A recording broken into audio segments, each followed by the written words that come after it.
Assalamualaikum everybody, how are you all? Okay, so today we are going to cover 9.3. Okay, 9.3 love more section.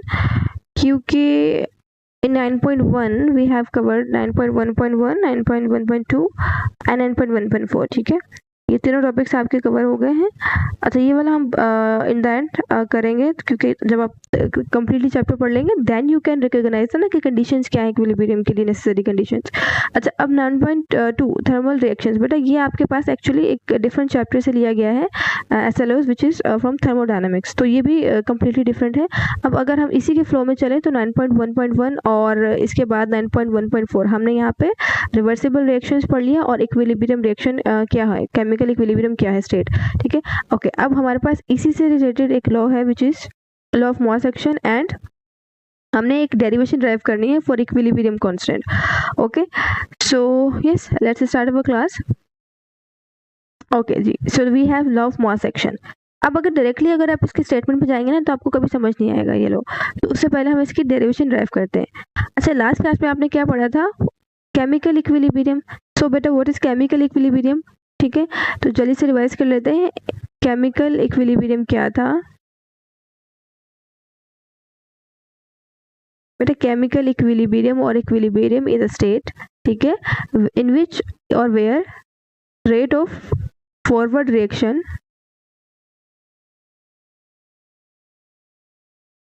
becomes equals to the rate of reverse or you can say backward reaction।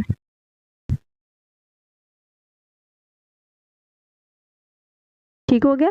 अच्छा, अब यहाँ पे अगर हम एक generalize equation लिख दें, just like A moles of A plus B moles of B, when they will react they form C moles of C plus D moles of D। ठीक है, अब ये क्या है आपके पास, ये आपके पास स्टोइकियोमेट्रिक कोएफिशिएंट है, यहाँ पे you can say molar concentration है। ओके, इसमें कंफ्यूज मत होइएगा बेटा, मैंने एक जनरलाइज इक्वेशन लिखी है। जस्ट लाइक अगर आपके पास हम इस तरह से एक इक्वेशन लिख देते हैं ना, प्लस लेट्स से 3I2, तो ये जो आपके पास मोलर कंसंट्रेशन होती है और you can say stoichiometric coefficient है, उसी को मैंने यहाँ पे जनरलाइज फॉर्म में लिखा है। मुझे नहीं पता कि A के कितने मोल हैं, मुझे नहीं पता कि B के कितने मोल हैं, तो इसीलिए मैंने जस्ट ये लिख दिया है कि A moles of A, B moles of B, it will gives me C moles of C plus D moles of D। ठीक है, अच्छा, अब यहाँ पर अगर आप देखें तो इधर ये आपके पास क्या है, reactant. When reactant will combines, तो ये आपके पास क्या हो जाएगा, RF, rate of forward reaction. ठीक है, ओके, ये आपके पास बन जाएगा प्रोडक्ट। अब यही अगर आपके पास प्रोडक्ट रिवर्स रिएक्शन शो करेंगे तो ये आपके पास हो जाएगा रेट ऑफ रिवर्स रिएक्शन। ठीक है, रेट ऑफ रिवर्स रिएक्शन, और यहाँ पर ये आपको अगर ये आपके पास एज अ रिएक्टेंट बिहेव करेंगे तो ये आपको एज अ प्रोडक्ट बिहेव करेंगे। ठीक है, और अगर यहाँ अगर आप देखेंगे तो ये एज अ रिएक्टेंट बिहेव करेंगे और ये एज अ प्रोडक्ट बिहेव करेगा।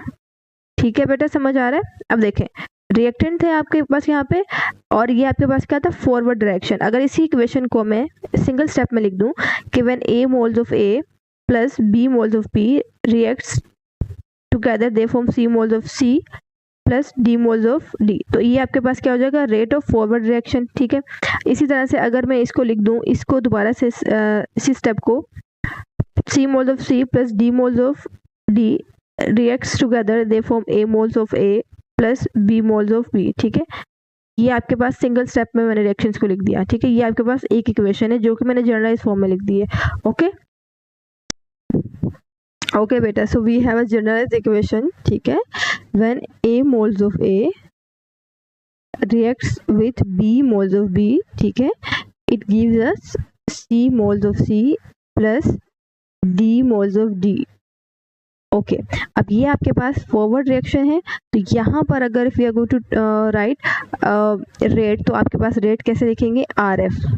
ठीक है, अच्छा, फॉर रिवर्स रिएक्शन, अब when C moles of C plus D moles of D reacts together they gives us again A moles of A plus B moles of B, तो क्योंकि it's a reverse reaction तो हम यहाँ पे क्या लगा देंगे, RR।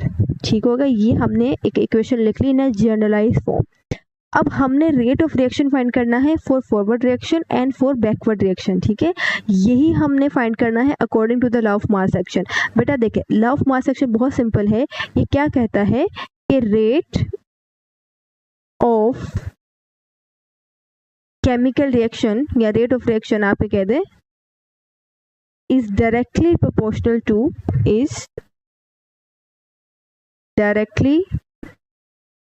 proportional to the product of active masses of the reactant, ठीक है, एक्टिव मास ऑफ रिएक्टेंट। पहले इस स्टेटमेंट को आप समझ लीजिए, बहुत सिंपल सी स्टेटमेंट है। यहाँ पर देखो कहता है कि रेट ऑफ रिएक्शन जो है डायरेक्टली प्रोपोर्शनल है किसके, product of active mass of reactant के। बेटा एक्टिव मास क्या है, एक्टिव मास को देखो, पहले तो आपने जब इस तरह से आप इन द लार्ज ब्रैकेट आप रिएक्टेंट को लिखते हैं तो इसी को हम एक्टिव मास कहते हैं, और हम इसको हम क्या कहते हैं, मोलर कंसंट्रेशन। मोलर कंसंट्रेशन यही आपके पास क्या होती है, एक्टिव मास होता है, ठीक हो गया। अच्छा रिएक्टेंट, तो अब यहाँ पर लेट्स से अगर हमें यहाँ पर लिखना है रेट फॉर फॉरवर्ड रिएक्शन को, अगर हमें इन terms of rate of reaction लिखेंगे तो कैसे लिखेंगे भाई, आपके पास क्या हो जाएगा इधर, rate of forward reaction is directly proportional to the active mass of reactant, ठीक है बेटा। आपने यहाँ पर एक टर्म याद रखनी है, when we are talking about law of mass action, तो ये बार बार रिएक्टेंट के बारे में कहता है, ओके। सो यहाँ पर आपके पास रिएक्टेंट क्या है, ए एंड बी, तो आपने जस्ट सिंपली इसको लार्ज ब्रैकेट में इस तरह से लिख लेना है, ए और बी, ठीक है। अच्छा फिर इसकी नेक्स्ट जो है हाफ जो इसकी स्टेटमेंट रह गई है वो ये है कि विद ईच टर्म, ठीक है, ये जो आपके पास ये आपने जो टर्म्स लिखी हैं एक्टिव मास की, with each term raised to the power equal to its stoichiometric coefficient, equal to its stoichiometric coefficient, ठीक है।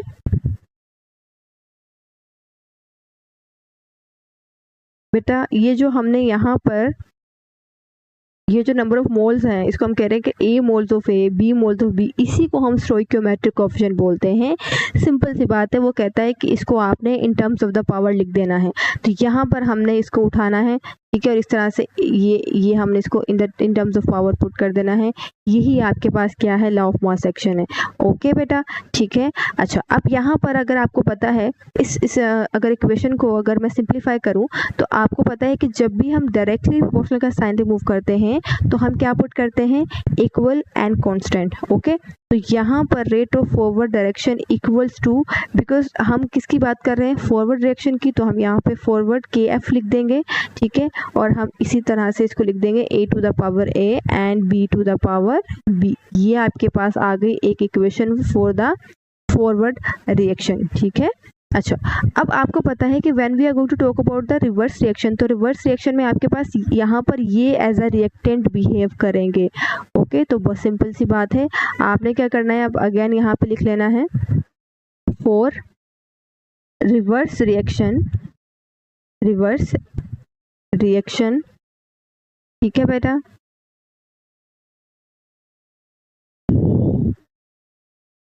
Rate of reverse reaction is directly proportional to the active mass of the reactant, ठीक है। आपने notice किया हम बार बार reactant की बात करते हैं, प्रोडक्ट की बात नहीं करते।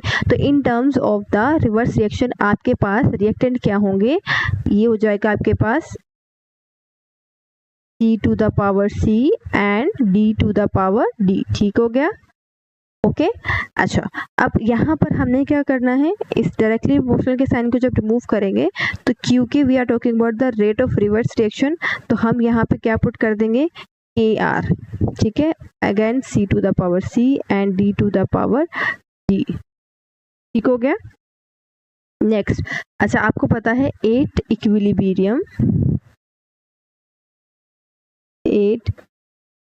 इक्विलिब्रियम, ठीक है, rate of forward reaction equals to rate of reverse reaction, हमें ये पता है। अच्छा, अब हमने आर एफ की वैल्यू उठा के यहाँ पुट कर देनी है। आर एफ की वैल्यू क्या है? आर एफ की वैल्यू है आपके पास k f a to the power a and B to the power b, ठीक है। और r r rate of reverse reaction की वैल्यू क्या है आपके पास? ये आपके पास है के आर, ठीक है, C to the power c and D to the power d, ठीक है, बहुत सिंपल है बेटा। अच्छा, अब इसी इक्वेशन को अब जस्ट हमने एक मैथ का स्टेप अप्लाई करना है कि यहाँ पर अगर मैं इस इक्वेशन को ऐसे लिख सकती हूँ के एफ अपॉन के सी, ठीक है, ओके। अब यहाँ पर c to the power c और d to the power d ऐसे ही आएगी इक्वेशन, ठीक है, and a to the power a and b to the power b, ठीक है, sorry d to the power b, yes, b to the power b।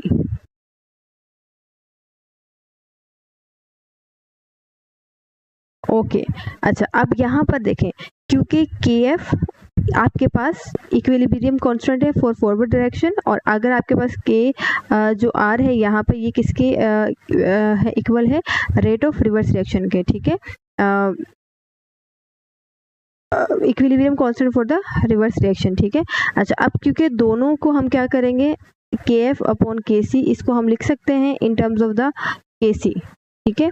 अच्छा, अब आप सिंपल क्या करें, K C equals to C to the power c and D to the power d upon A to the power a and B to the power b, okay बेटा। अब यहाँ पर ये आपके पास क्या है? इक्विलिब्रियम कांस्टेंट, और यही हमने डेरिवेशन इसकी ड्राइव कर ली है। अब देखें इक्विलिब्रियम कांस्टेंट किसके इक्वल होता है बेटा? इक्विलिब्रियम कांस्टेंट हमेशा इक्वल होता है प्रोडक्ट अपॉन रिएक्टेंट के, प्रोडक्ट अपॉन रिएक्टेंट, और जो भी स्टोइकियोमेट्रिक आपके पास इसकी पावर होगी वो आपने यहाँ पे लिख देनी है, ठीक है। स्टोइकियोमेट्रिक मैट्रिक पावर जो भी होगी एक्स वाई जेड, वो आपने यहाँ पे इन terms of the power put कर देंगे, ठीक हो गया जी। इसको मैं जो है वो in terms of x and y लिख रही हूँ, ठीक है। जो भी यहाँ पे पावर होगी वो आपने पुट कर देनी है, ओके। अच्छा, अब यहाँ पर आ जाए इधर, बल्कि पहले इधर आए। अब देखो law of mass action, law of mass action proposed by Goldberg and Waage in 1869, which states that the rate at which a substance reacts is directly proportional to its active mass, and the rate of reaction is directly proportional to the product of active mass of the reactant substance। समझ आ रहा है बेटा आपको कि कोई भी जब हम रेट ऑफ केमिकल रिएक्शन की बात करते हैं so it is directly proportional to the active mass of the reactant, ठीक हो गया। जैसे हमने यहाँ पे लिखा भी था directly proportional to the active mass. Active mass को हम किसके थ्रू रिप्रेजेंट करते हैं? इस तरह से लार्ज ब्रैकेट के थ्रू हम रिप्रेजेंट करते हैं, ओके। और जो भी आपके पास यहाँ पे moles, number of moles use किए हुए होते हैं, वो आप क्या करते हो, इस तरह से पावर की फॉर्म में लिख देते हो। Simply this is known as the law of mass action, ठीक है। अच्छा, अब यहाँ पे as I told you active mass क्या है? Active mass is the molar concentration of the substance, ठीक है। जैसे टोल्ड यू ना कि ए मोल्स ऑफ ए आपके पास reacts with B moles of जो है बी मोल्स ऑफ बी, तो यहाँ पे मोलर कंसंट्रेशन किसकी बात कर रहे हैं? ए की और बी की।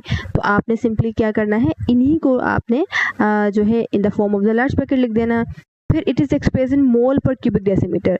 अच्छा, इसका यूनिट क्या होगा? मोल पर cubic decimetre and represented by square bracket. अच्छा, अब यूनिट हम अलग से निकालना सीखेंगे कि किस तरह से निकालते हैं।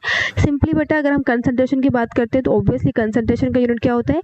मोल पर क्यूबिक डेसीमीटर, ठीक है। लेकिन हम इक्वेशन के टर्म में जब हम यूनिट निकालते हैं तो फिर वो सब इक्वेशन का डिफरेंट होता है, वो अभी हम देखेंगे, okay. Next is derive the equilibrium constant expression. ये अभी हमने ड्राइव कर लिया है। सिंपली अगर आपने इसको नीट एंड क्लीन वे में नोट्स बनाने हैं तो you can make from here, ठीक है। तो ये हमने यहाँ पे भी मैंने भी आपको ये बताया अभी कि भाई a moles of A reacts with B moles of B, तो आपको क्या मिल जाता है? C moles of C plus d moles of D, ठीक है। अच्छा, फिर देखो according to law of mass action, the rate of a chemical reaction is directly proportional to the product of active masses। active mass क्या है? molar concentration of the reactants with each raised to the power equal to its stoichiometric coefficient. बेटा ये आपके पास I think ये simple सी statement है, आपको स्टोइकियोमेट्रिक कोएफिशिएंट में बार बार कंफ्यूज होने की जरूरत नहीं है। ये जो आपके पास नंबर ऑफ मोल्स हम बताते हैं कि भाई a moles of A, b moles of B, इसी को हम स्टोइकियोमेट्रिक कोएफिशिएंट बोलते हैं, ठीक है। अब देखो if you are going to talk about for forward direction, तो आपको पता है r f directly proportional to the a to the power a and B to the power b, ठीक है। फिर आप जब डायरेक्टली प्रोपोर्शनल का साइन रिमूव करते हो तो क्या पुट करते हो, के एफ पुट कर देते हो, और आपके पास ये इक्वेशन आ जाएगी विच इज यस, ये आपके पास इक्वेशन आ गई फॉर द फॉरवर्ड रिएक्शन। और इसी तरह से अगर आप रिवर्स रिएक्शन की बात करते हो तो ये आपके पास इक्वेशन आ जाएगी फॉर द रिवर्स रिएक्शन, ठीक हो गया। फिर इसी को अगर आप इक्विलिब्रियम पॉइंट पे देखें तो यहाँ पर आपके पास ये इक्वेशन आ जाती है। एंड देन ये हमने अभी देख लिया कि कैसे हमने इसको जो है इस केसी हमने फाइंड किया है, ठीक हो गया। अब यहाँ पर देखो आपके पास ये क्या है, प्रोडक्ट है, और ये क्या है आपके पास, रिएक्टेंट है। और प्रोडक्ट और रिएक्टेंट जो भी स्टोइकियोमेट्रिक कोएफिशिएंट होगा वो आपने इस तरह से पावर में लिख देना है। चले, सिंपल सी बात है। अब यहाँ पर इस तरह से क्वेश्चंस आते हैं और आपने सॉल्व करना होता है इसको। सबसे पहले देखो बेटा इस तरह से क्वेश्चन आएगी आपके पास। अच्छा, अब यहाँ पर आपने सिंपल करना क्या है, एज आई टोल्ड यू ना कि केसी किसके इक्वल होता है, प्रोडक्ट अपॉन रिएक्टेंट के। विथ आपने क्या लिखना है, प्रोडक्ट अपॉन रिएक्टेंट लिख देना है, और आपने जो भी स्टोइकियोमेट्रिक पावर्स होंगी वो लिख देनी है। तो यहाँ पर देखो प्रोडक्ट क्या है, अगर आपको केसी लिखना है तो डायरेक्टली आप कैसे लिखोगे, इधर देखो केसी इज इक्वल्स टू, यहाँ पे आपने लिखा एनओ, ठीक है, एनओ, और जो ये जो कोएफिशिएंट है इसको आपने इन टर्म्स ऑफ द पावर लिख देना है। और इसी तरह से ये आपके पास यहाँ पे आपने कोई कोएफिशिएंट यूज नहीं हुआ, 1 है तो 1 को लिखने की जरूरत नहीं होती, तो सिंपली आप इसको आपने लार्ज ब्रैकेट में लिख देना है उठा के N2 एंड O2। ओके बेटा, बहुत सिंपल है, बहुत इजी है, इसमें कोई कंफ्यूजन की बात नहीं है। इसी तरह से अगर आपको यहाँ पे बोला जाए कि केसी फाइंड करें तो कैसे करोगे फाइंड, देखो केसी इज इक्वल्स टू, आपको पता है केसी कैसे इक्वल है, प्रोडक्ट अपॉन रिएक्टेंट के। तो सिंपल सी बात है बेटा, आपको ये याद रखना है कि ये जो कोएफिशिएंट होता है इसको आपने इन टर्म्स ऑफ द पावर लिखना होता है, ठीक है। तो आपने क्या करना है, इधर लिख दिया NH3, इसको आपने लार्ज ब्रैकेट में लिख दिया, और जो भी कोएफिशिएंट होगा उसको आपने उठा के पावर में लिख देना है। अब क्योंकि यहाँ पे 1 है तो आपको 1 लिखने की ज़रूरत नहीं है, तो यहाँ पे सिंपली आपने N2 लिख दिया, और ये आपके पास लिख दिया आपने H2, और यहाँ पे स्टोइकियोमेट्रिक कोएफिशिएंट क्या है, या ये 3 है तो कोएफिशिएंट 3 था, तो आपने इसको पावर की फॉर्म में लिख दिया। बहुत सिंपल है। अच्छा, अब देखो आपके एग्जाम में भी इस तरह से क्वेश्चन आते हैं और आपसे पूछा जाता है, अगर हम देखें तो इधर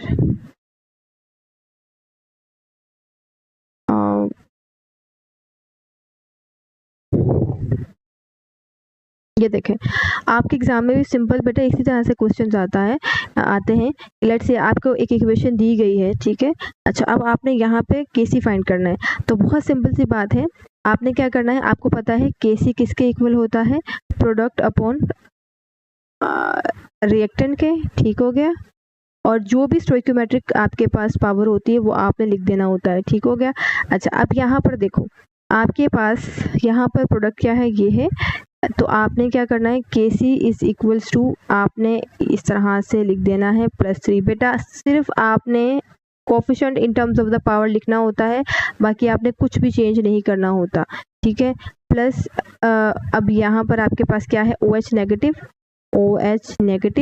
और यहाँ पे देखिए कोएफिशिएंट है ना 3, तो 3 को आपने इन टर्म्स ऑफ द पावर लिख देना है, अपॉन यहाँ पे ये एज इट इज आप लिख दोगे, क्योंकि देखो बेटा कोएफिशिएंट आपको यहाँ पर मिलेगा, तो यहाँ पे 1 है तो 1 को लिखने की जरूरत नहीं है, तो आप क्या लिखोगे, FeOH3, इसको आपने इन terms of the large bracket लिख देना। यही आपके पास केसी है। अब आप देख लें यहाँ पे आंसर कौन से वाला करेक्ट होगा, ये तो गलत होगा बिल्कुल, क्योंकि इन्होंने पहले यहाँ पे रिएक्टेंट को लिखा है, और अगर हम यहाँ पे देखें तो यहाँ पे मिस्टेक है ना, ये 3 जो है कोएफिशिएंट यहाँ पे आपके पास ब्रैकेट के बाहर आएगा, तो ये भी गलत हो गया। देन यहाँ पर भी ये गलत है, क्यों, क्योंकि ये आपके पास पहले उन्होंने किसको लिखा है, रिएक्टेंट को। यस, ये वाला आंसर करेक्ट है, प्रोडक्ट अपॉन रिएक्टेंट, तो पहले आपके पास प्रोडक्ट है। 3 देखो यहाँ पे ब्रैकेट के बाहर लिखा है बेटा, ये आपने याद रखना है, और यस ये आपके पास जो डी होगा it is the correct answer. Okay, चले अब हम देखते हैं यूनिट को, राइट। तो यूनिट आपने कैसे लिखना है, एज आई टोल्ड यू कि जर्नल जो यूनिट होता है दैट इज मोल पर क्यूबिक डेसीमीटर, ठीक है। तो अब यहाँ पर अगर आप देखें तो सिंपल, अब आपने पहले देखना है बेटा, देखो Kc, ठीक है, इक्वल्स टू आपको पता है प्रोडक्ट अपॉन रिएक्टेंट, तो आपने लिख देना है इधर प्रोडक्ट अपॉन रिएक्टेंट, बल्कि आपको पता है, आप यहाँ पर आप डायरेक्टली लिखें इसको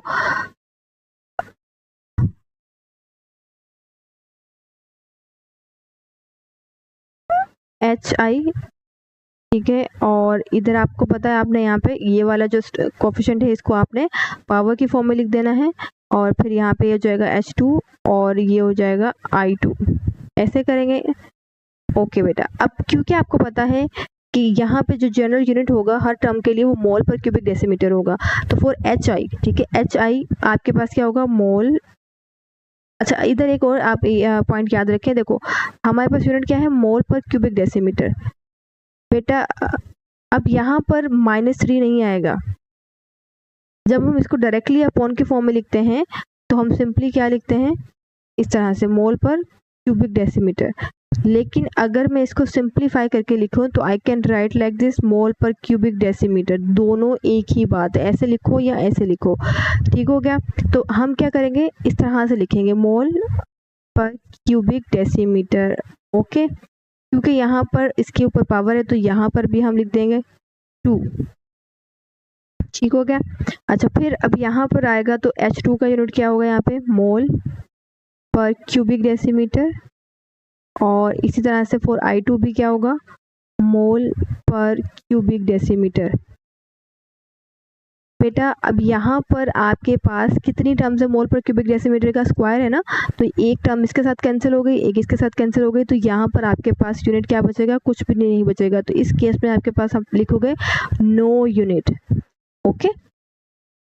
अब अगर इस इक्वेशन को अगर हम देखें तो यहाँ पर अगर आप फाइंड करें तो देखो Kc आपको पता है प्रोडक्ट अपॉन रिएक्टेंट होता है, तो यहाँ पे आप क्या करोगे, NH3 और इसका कोफिशिएंट क्या होगा बेटा 2, तो आपने यहाँ पे लिख देना है 2 और अपॉन ये हो जाएगा आपके पास N2, तो हमने इसको लिख दिया इस फॉर्म में। Then we have yes H2, तो यहाँ पे कोफिशिएंट क्या है 3, तो हमने यहाँ पे 3 पावर में लिख दिया। अब सिंपल सी बात है, यूनिट फाइंड करना है आपने, तो यूनिट भी आप इसी फॉर्म में लिखोगे, जैसे कि मोल पर क्यूबिक डेसीमीटर, ठीक है। अब यहाँ पे स्क्वायर है तो आपने यहाँ पे स्क्वायर लगा देना है, अपॉन मोल पर क्यूबिक डेसीमीटर, ठीक हो गया। और अब अगेन मोल पर क्यूबिक डेसीमीटर, यहाँ पे क्यूब है तो आपने क्यूब लगा देना है। बेटा देखो ये आपके पास क्या है, एक यहाँ पे कैंसिल हो जाएगा मोल पर क्यूबिक डेसीमीटर, एक इधर एक यूनिट कैंसिल हो गया, और एक यहाँ से अगर हम कैंसिल कर दें तो रिमेनिंग आपके पास देखो क्या बचेगा, मोल पर क्यूबिक डेसीमीटर स्क्वायर, यही बचेगा। अब अगर मैं इसको सिंप्लीफाई करूँ फर्दर तो ये मुझे मेरे पास हो जाएगा मोल स्क्वायर, ठीक हो गया, और ये हो जाएगा DM 2 3s are 6, ओके। अच्छा, अब अगर इसको फर्दर सिंप्लीफाई करें तो आपको पता है ये न्यूमरेटर में है, सॉरी डिनोमिनेटर में है, तो जब इसको हम न्यूमरेटर में लेके जाएंगे सिंप्लीफाई करेंगे तो ये आपके पास क्या आपको मिल जाएगा, ये आपको मिल जाएगा मोल -2, ये जो प्लस था ये माइनस में हो जाएगा, और जो माइनस था वो प्लस में हो जाएगा, और ये आपके पास DM +6 आ जाएगा, ठीक होगा। ये आपके पास बेटा यूनिट बन जाएगा। तो आपका इक्वेशन के अकॉर्डिंग यूनिट चेंज होता रहता है, ठीक हो गया। इसी तरह से देखें आपके पास्ट पेपर्स में भी क्वेश्चंस आए हैं यूनिट से रिलेटेड। लेट्स से अगर हम यहाँ पे बात करें तो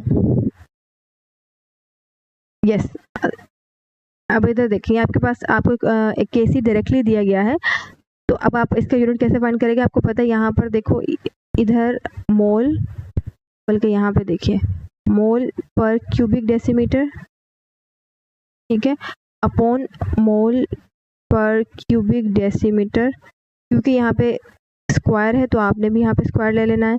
अब आपको पता है ये कैंसिल हो गया, आपके पास रिमेनिंग क्या रह गया, 1/मोल पर क्यूबिक डेसीमीटर, राइट। इसको फर्दर बेटा सिंप्लीफाई करेंगे तो आपको पता है कि यहाँ पर ये आपके पास मोल -1 हो जाएगा, और ये क्योंकि ये बेटा यहाँ पर देखो 1 है ना, तो आप जब ये आपके पास डिनोमिनेटर से न्यूमरेटर में जाएगा तो ये -1 हो जाएगा, ठीक है, और ये आपके पास जो माइनस था ये प्लस में चेंज हो जाएगा, ठीक हो गया। तो अब आप यहाँ पर देखें, ये तो आपके पास ये देखो, ये आपके पास राइट आंसर होगा। अब इसी को अगर मैं लिखूँ अपॉन में, तो मैं ऐसे लिख सकती हूँ ना, मोल -1 का क्या मतलब होता है कि इसका मतलब है ये अपॉन में है।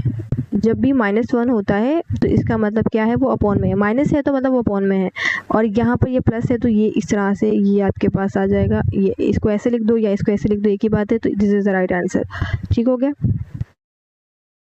अगेन आपके पास इस तरह सा एक क्वेश्चन आया था, 2023 में भी आया था। अगर आप देखो तो यहाँ पर ये देखें, इधर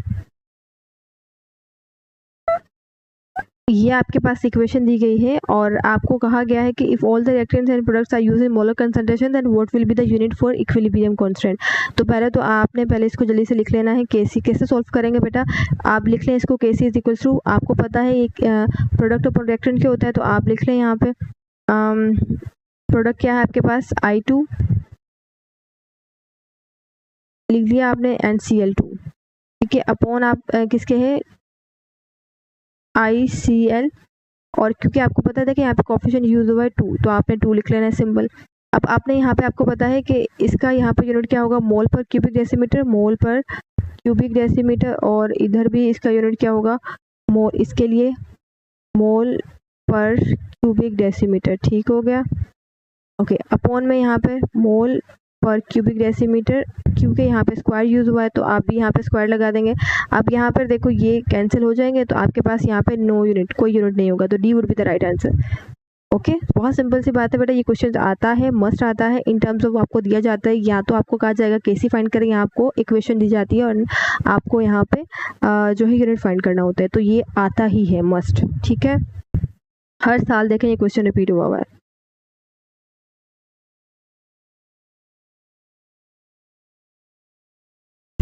ओके बेटा, अब यहाँ पर देखें, अगर आपको कोई भी न्यूमेरिकल दे दिया जाता है, ठीक है, और आपसे कहा जाता है कि आपने केसी फाइंड करना है, तो अब फिर आप कैसे फाइंड करेंगे। सिंपली आपको पता है कि केसी किसके इक्वल होता है, KC is equal to product upon reactant, ठीक है, and raise to their power stoichiometric coefficient. जो भी यहाँ पे कोफिशिएंट होगा वो आपने इस तरह से पावर के फॉर्म में लिख देना होता है इन टर्म्स ऑफ पावर। अच्छा, अब यहाँ पर अगर इसको लिखे हम इन टर्म्स ऑफ केसी इस इक्वेशन को, तो केसी इज इक्वल्स टू, ये आपके पास प्रोडक्ट है, ठीक है, तो आपने लिख लिया HI।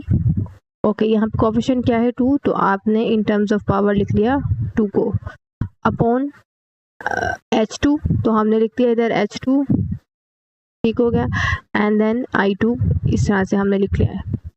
अब सिंपली आपने क्या करना है, जो वैल्यूज आपको दी गई होंगी आपने उठानी है और यहाँ पे क्वेश्चन में पुट कर देनी है। HI की वैल्यू क्या है, इधर 0.49 का स्क्वायर आपने लेना है। ओके, और फिर आपके पास H2 की वैल्यू क्या दी गई है, इधर 0.05।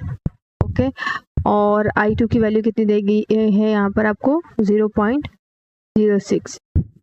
अच्छा, अब आपने क्या करना है, सिंपली इसका पहले आपने स्क्वायर ले लेना है, 0.49 मल्टीप्लाई बाय 0.49, तो ये आपके पास आ जाएगा 0.2401, ठीक है, अपॉन आपके पास इसको मल्टीप्लाई कर दें 0.05, ठीक है, मल्टीप्लाई बाय 0.06, तो ये आपके पास आ जाएगा 0.003, ठीक है। अच्छा, अब आप इसको सॉल्व कर लें, तो 0.2401, ठीक है, डिवाइडेड बाय 0.003, तो ये आपके पास आ जाएगा, एक मिनट, ये केसी इक्वल्स टू, तो ये आपके पास आ जाएगा 8003, ठीक है।